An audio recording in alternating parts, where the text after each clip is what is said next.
Ayan guys, hinog na ang aking sili. Ayan guys, oh ang daming bunga guys. Ayan. Hinog na lahat. Kailangan ko nang tanggalin siya guys. Ayan, kasi lahat ay hinog na siya. Ayan to guys, oh parang bouquet. Ayan, bouquet, parang bouquet siya guys. Ah. Ayan, ang ganda tingnan ano. Ito na dry na nga siya guys, oh. Ayan. Kailangan na talagang tanggalin.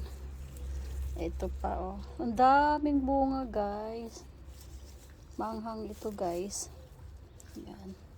So kailangan na siyang tanggalin. I-harvest na ito dapat. Ayan. Kailangan namang harvest guys. Ito. So tingnan mo ang dami guys. Ayan. At ito yung aming tanim na rosemary. Ayan. May ilang puno kami dito. So, marami na din kaming na-harvest nito guys. Kahit nasa paso-paso lang. Ayan guys. Thanks for watching guys. Share ko lang.